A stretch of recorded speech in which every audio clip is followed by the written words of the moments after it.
Yo, what is up, guys? This is, of course, your boy Bernie here on The Charge, giving the latest NBA news and rumors and also basketball opinions. And today, guys, I know that this isn't the usual setup. I do apologize. But I just kind of quickly want to talk about some NBA news that has been coming out as of late. And just kind of do like a real midweek roundup. I apologize, like I said, that it's not in the usual setup where you guys can see everything. But I did want to talk about a couple of things. And this is probably going to be more of a shorter video anyway.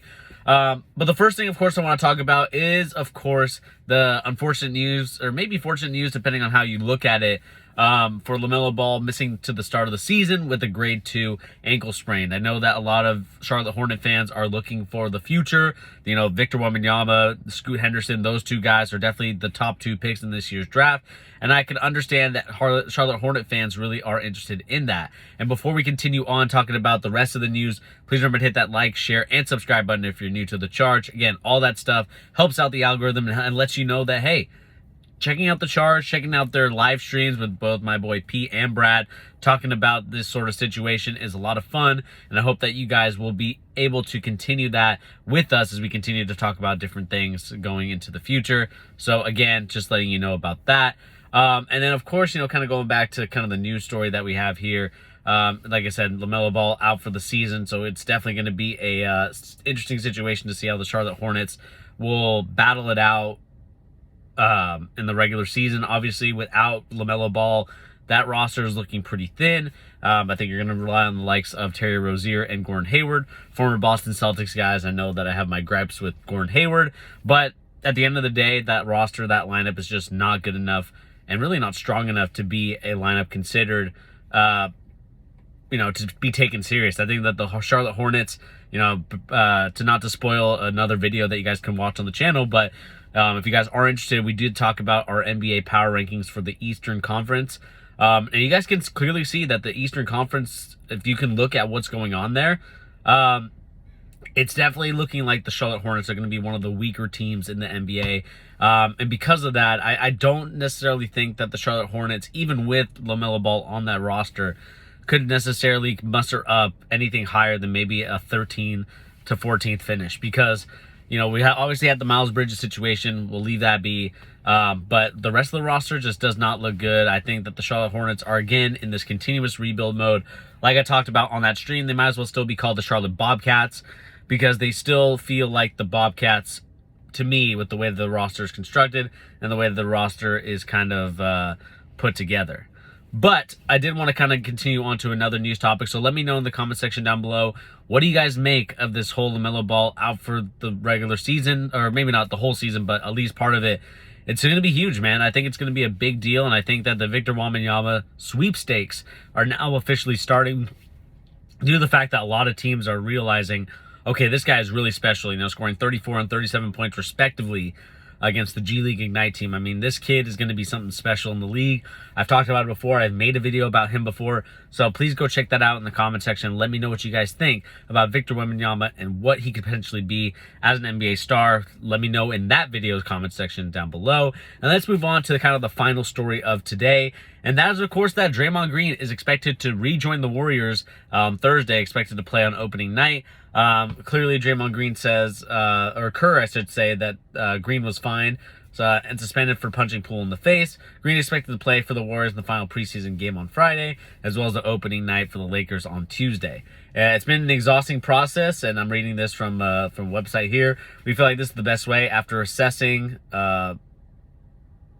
and basically just kind of assessing the situations and things like that, and kind of not continue to quote and things like that. Here's the thing that I will say about this. I find it interesting that Draymond Green gets suspended, I believe, a game or two for the Draymond Green, Kevin Durant situation. When I feel like that, to me, wasn't as egregious as what we saw on video. Again, video changes perspective on everything, right? I think the biggest case of that to me is the Ray Rice situation. Obviously, I think he punched his fiance, I think now wife, before then, and we didn't really have the video, so no one was really going to suspend him. But then all of a sudden we see the video, and it's like, yeah, this guy needs to be out of the league or at least suspended for a year. And they obviously changed the tune of that when the video finally got released.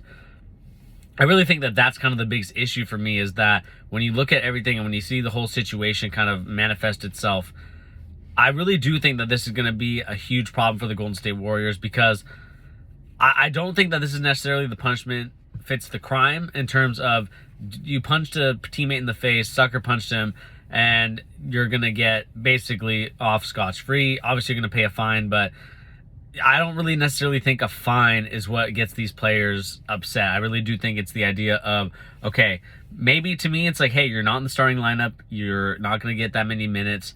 And it's kind of interesting because I think Draymond Green's minutes were decreasing in the NBA Finals when my Boston Celtics should have won that series, but at the end of the day, we didn't, and that's nothing to, and that, again, that's just kind of the way it was. But at the end of the day, I think the big situation for me personally is the fact that we look at the whole situation, we look at what's going on. Draymond Green definitely broke the trust of the Golden State Warriors, no matter what way you put it. And I understand that, Pete talked about his conspiracy theory about Draymond Green potentially joining the, trying to get Draymond on the cheap. We also talked about it from the LeBron James Lakers angle. But I think at the end of the day, I don't think that really any of that is what's really the whole situation to me. I think what it really boils down to is the fact that, I do think that Draymond Green plays by a different set of rules in the NBA compared to most other players that kind of play in that similar role of kind of like the enforcer, the person that really takes control of everything. And is the heart and soul of the team. I mean, there's no ifs, ands, or buts about Draymond Green's ability, his talent level, and things like that, especially when we talk about their championships that they've won. Even this one, I think that he still had a little bit of an impact, maybe not on the offensive end, but definitely on the defensive end. And I think that that's kind of where the Warriors are kind of looking at it, because again, we talk about how many people they need to re-sign, right? They need to re-sign Jordan Poole, Andrew Wiggins, and Draymond Green. I think realistically, they can only sign 2 of them, and the other one has to go. I think for the Warriors' sake, they probably should keep the younger of the 3 guys, but I think the Warriors are kind of debating right now, like, who to keep. And then the question becomes now, does this situation now force the Warriors to say, hey, either take a pay cut to stay with us, or you're going to just move on to another team? The question I have for you guys is, what team will pay that max salary for Draymond Green? As much as I love Draymond Green, I think he does an amazing thing. The question now becomes, can he do that in a different place? Can he do that for the Lakers? Can he do that for the Pistons, which a lot of people are talking about? I'm not sure why. I don't think the Pistons are necessarily the best fit for him. But like, when we think about it, what other teams could use him? I'm having a tough time besides maybe the Milwaukee Bucks. I think the Milwaukee Bucks really it. I mean, thinking about that enforcer role, thinking about you having Giannis as kind of the strong, the superstar of the team. You have your Brook Lopez as the enforcer. You have Bobby Portis as the enforcer. And if you add Draymond Green to that, only to play him like, 10 to 20, or I would say maybe like 15 to 20 minutes. Like, don't have to exert him all the time. But if he's a part of that roster, I think you could definitely see something special. Even the Celtics, I think, could probably use him in terms of a defensive scheme and system that maybe Mazzulla wants to use. But at the end of the day, Draymond Green broke the trust of the team. I think that this was all a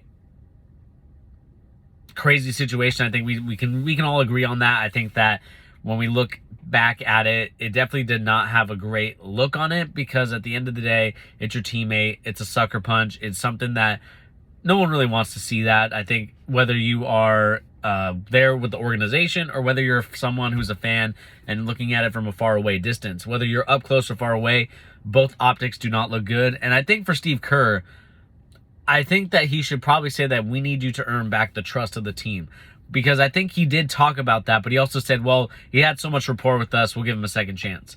But the second chance has to come from earning it back from playing off the bench, from playing less minutes to then going to regular minutes. And I think that's kind of where I'm at with that whole situation, is like, I agree with Steve Kerr in second chances. I've always been a big believer in that. As a coach myself, I understand that optic and that kind of, okay, you broke the team's trust, you got to start on the bench and work your way back up. Because at the end of the day, that's how it should be done. You have to treat everybody equal in that sense. I understand that when it comes to the NBA, when it comes to college, like, superstars and star players get a little bit of a longer kind of leash, if you will, or get a longer rope in terms of, okay, you can afford to make that many mistakes, you can afford to do this, and we'll still, keep you out there. Whereas I think that other guys will definitely get shorter time. And so I think that at the end of the day, the Golden State Warriors did struggle to, I think, handle this the right way. I think they definitely handled it poorly,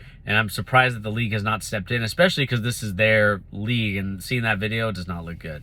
But anyway, guys, let me know in the comment section down below. What do you guys think about this whole situation? Do you guys agree? Do you guys disagree with it? I'd love to know your guys' thoughts and opinions in the comment section down below. But anyway, guys, like I said, my name is Bernie. Thank you once again for tuning in to the NBA halfway, the half of the week report. I don't know really what to call it, but just to kind of update you on the latest news and rumors.